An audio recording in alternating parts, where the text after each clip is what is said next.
There are so many things going on in the body of Christ right now that immediately requires a sharp rebuke. And yes, sir, the people will feel it's normal. It's not normal. Number one, a preacher cannot marry two women.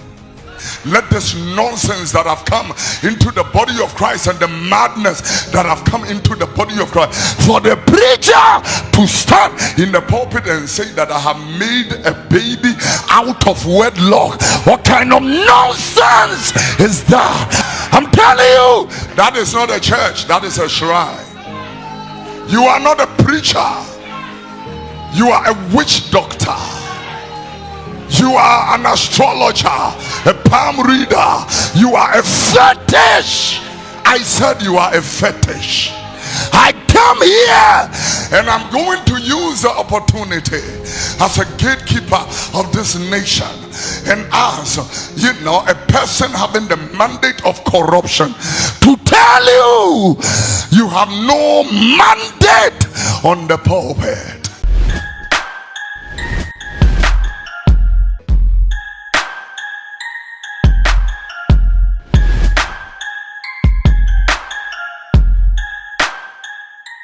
Meda oba de ase ode me nkwa ache me ene wo a wo hwe me so ekra ache na moja ridi ye nyina ye mu afisane ne asori aba ejumase na me ba be nsem de agu ha ma wo weti ene me na maba efo ntintanse ne me ko hia na ano hyi nti na mo piesie na natele me de aba attention tv se me kwa mitime emeka ho asem nti na menya odi for back to back e wo fi ha me ne ba hwe nkomo na de afa nsem no ho asa na ye bro nsem no agu ho no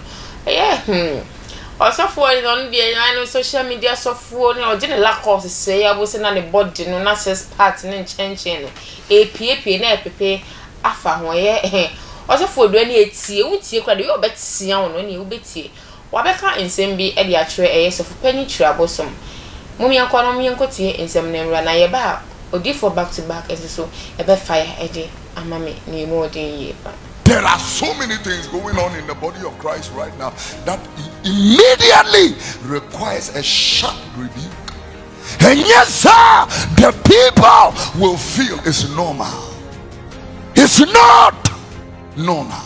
Number one, a preacher cannot marry two women. Let this nonsense that have come into the body of Christ and the madness that have come into the body of Christ, for the preacher to stand in the pulpit and say that I have made a baby out of wedlock, what kind of nonsense is that? I'm telling you, that is not a church, that is a shrine. You are not a preacher, you are a witch doctor. You are an astrologer, a palm reader. You are a fetish. I said you are a fetish. I come here and I'm going to use the opportunity as a gatekeeper of this nation and as, a person having the mandate of corruption to tell you, you have no mandate on the pulpit. What do you for back to back? Mommy. Daddy mo akwa bad attention to me also. Daddy we dey wasumu na se ma beda apawa so ene anopani. Yo, machi na mami chia machifo. Mami chia prophet Jonah Jehu apia akabo the third. Muzama International. Mami chia me am mami agi papa bi. Agi anya me hira no. E wa abrochiri. Mami chia mami Helena wa abrochiri. Na mami chia omemo penfo nyina minchia Canada Japan ne nto obo nyina yakopon bo a minchia alanso nto obo nya minchira a minchia John Mama so bema gentleman president fatano ba TikTok say eh muma urate o pot ni na bie no onatika kra no o style yo oyene nsa no Jeja nwago mama itu wanchi na me so mara ho de mfa mo na ntu ha na me chia mosquito general mosquito ntonto otumi ye ni opebia eja basa ababe en sama oduro aka no me ne nya adwen se me ni oduro ya adwen a afa bi no ama bra nyame na na adwen e na wa kire na bia oye Kofi Oduro ne memma o tie bi enya wo de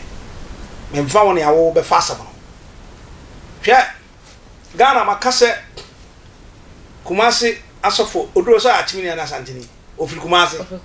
yeah omo that's their posture omo timi condemn omo nua no e de be pa nua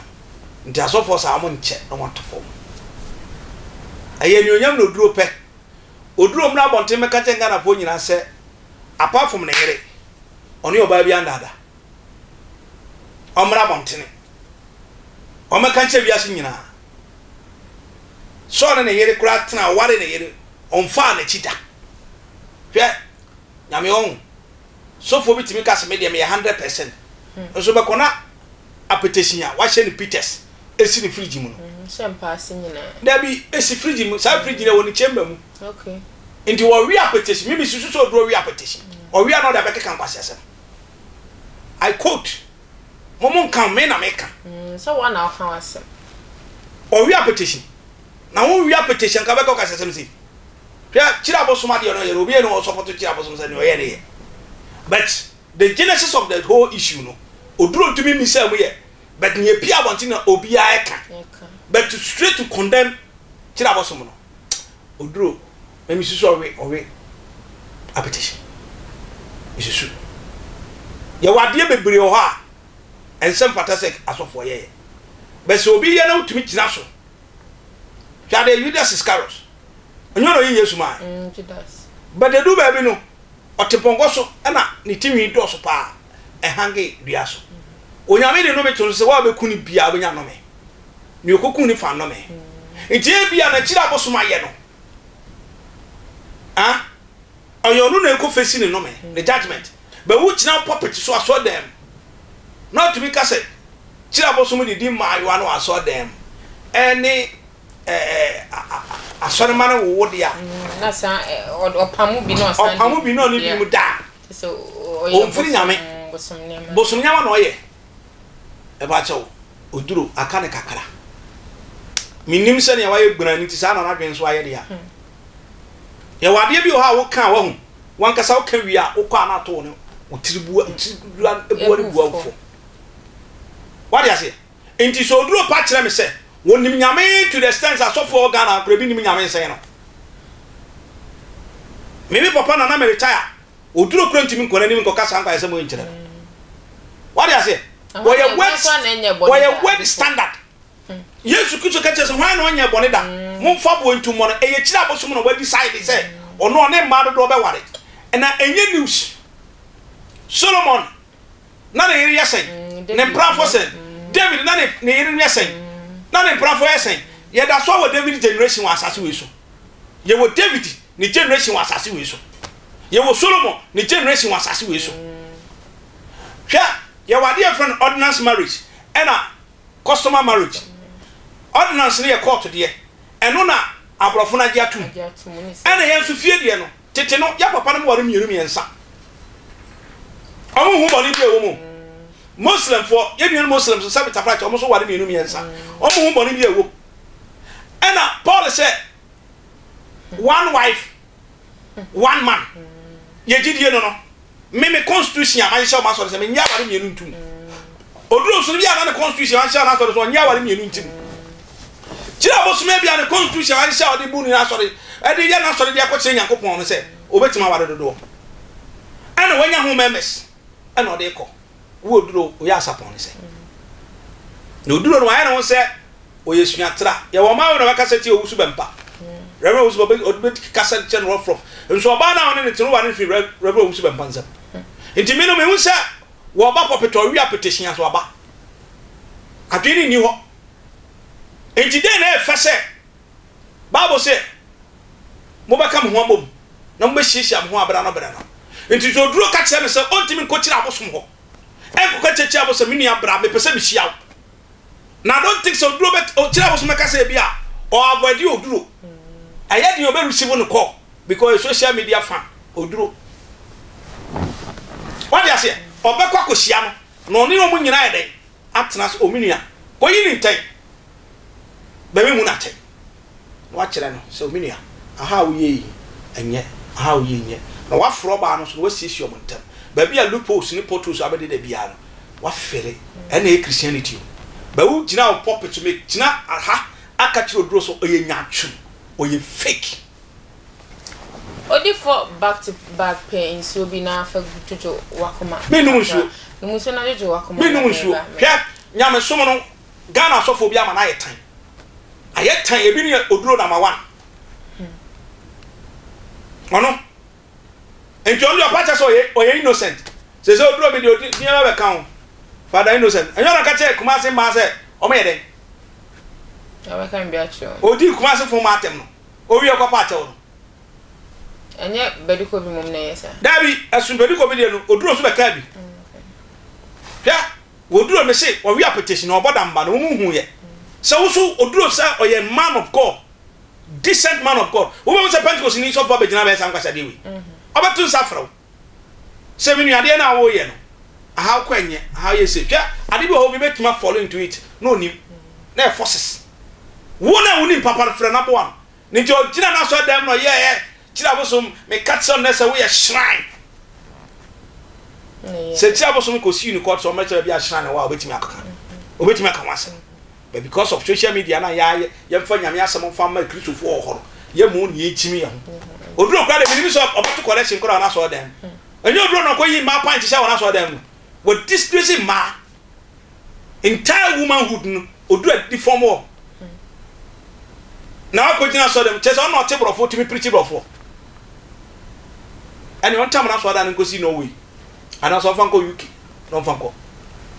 me fam share subscribing to the channel for me na mo share videos no across all social media platforms so enfa MIA mo PSA ni mo din yi pa Queen University Foundation Queen number no na e dash Queen fa na boa ejanka ebedi de ni mo bibia opese wo de boa enkwala bia Queen ebie ne dan e de ato e de amisa ko odi for back to back wa it say asofo no binum eteki social media no e abuse no because obi asori na wa twen camera de sin ni na oka ne open nka yensu yenim say social media de wo se mo de be promote masori bia ne mo ye ene apam ye ne bia be go abonten ya na se mo be preachi no bi o ba bia ono so abasori but ene osofo esori ase osofo so esori ase e den na e be ya mo de be sisa ne ma we nyina e ho e kwan odi for back to back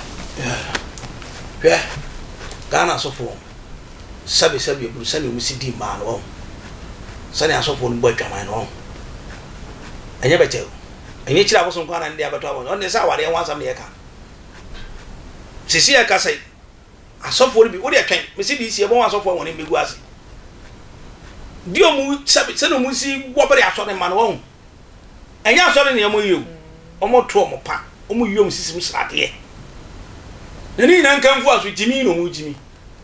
ai obi abodi sesh unsenso nsi wodi am obi abodi se esh unsenso nsi wodi am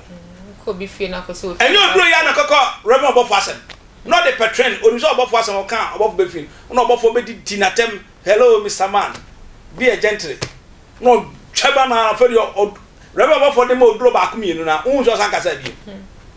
what I say why you so hypocrite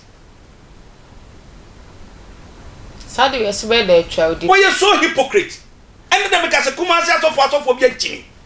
Ba social media no mu use no mo. Da bi o social media wo use anye say eno de we o.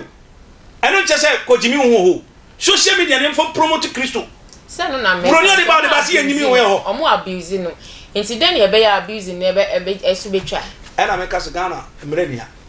So lo atena bro chire da. Enti awona kona dwene mti ono tama awona ba we whiskey se no na dwene ya adwuma. What say? Inti wadi abedu Ghana de asafo se ya do bedie. Na me de me me ka Kyiri Abosom se ono wa making decision. So wade ne yiri biom. Oba no so making decision abede ne court. Court no na ebe wie. Nia atu asem no bitu bet Oduro no wo bibi kan o mana bonte me pa Kyiri Abosom chese. Me nua me ye sorry enyame adwuma. But se ne Kyiri Abosom ayi Oduro aye no opa chese won do ye innocent. Ti na me putu se Francis so ware ne yire opomra botem ka je Ghana fo nyanse onfo ba afofo ye ne ye hwade bo so ba afofo bepi se ne ajagraja ba bonten ka se nyina nansi ajagraja ma bibiri pie nti ne ye kan se so onia hwe ase a nyina wi ya no ba bo so Kristo ni be de be hwe ase mpra ese enso nti wa hwe ase ba kwa ne chese wa wie ya no enso sori na wa futuo bi afa koma no na mo obegina wa so dem so you different platform pa anka ya hwe dana samoa ada na samoa na ho metumetu ti se tefra ho wa dia se eno no beka so onye hwe ni wiasefo ompe wasam no achichiri duku mbakwe ni timi eda omu ye pem ya ma no edwi omu dugu fam no anya asam ketwa dana samoa Kyiri Abosom ye na so dan ebia sata begina mu no obefro sa beto nwo ukoye what ya say ukoye obo na base afedi o se obi anya aso ne so obawie mu nyina dana samoa be kan se otu nwumu yi ontwe mprada sabi obi fa ne nkonko ene ne nkodai Oma me kancheti kuma se fo no ebinim jime dodo se wa transit e plan se ene we asema yen kone enko condemn ne yen fa pagya ya ready for your time na uji sanso a nyansa bia nim hwe sa do ntina me ya me se ma frem ha no mo ma me tan mo tima kama gen tan sen topic no ya now they fa now they bi mu da bi ma ya ese asem no odi amfanto ho na hu ni se ade a mo yere nye da na asem a wotia na afa na ntia no nya na asem a besua e high hill se any makeup otiti fa na hanki kura no okita nsania omia banku no de atwi nanim apepa ponso ni na ye kire na ansa abeku santana kro bondi so no ada na samoa no emfre sisirama fo no sisira ohuka enne ya betrentira ma ohu high hill se na o chiacha na pase krama edi abo ni sisi what ya ba wet ku yo enti se bibi asia asawo da samoa wo tu nyamenyo no etu tumi ko Kyiri Abosom ka se papa ne de me hwanom ni wadi ngomo Kyiri Abosom di tuwesi so ukwa no kwa advance ko nyini nten Kyiri Abosom ni fa se yin nten but one fa ho se enom de be make in life me kwa se mame nya me kan se social media na ba but asofo ni use no wise ni use nyansam film okay odi for back to back attention to me that say to answer now bye me so me das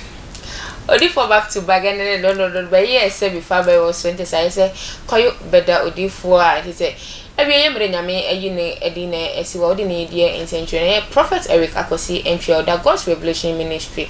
ano ena menya no fi ha me na twetwe enkomo no eye operation kwan o Ablekuma Agape William Street the number no da screen sense peki odi for number na oni no eni enkomo bia wo face spiritual marriage bibi bia wo face e wa ablabon bia frodi for obeboa na watimi apasi true na ade no agya wo e ha mpamocho mo subscribing to the channel from na mo share videos no across all the social media platforms so enfa ema me ni mo de na me am bedi dwumade ho chia me din ene nana tv aka file de makra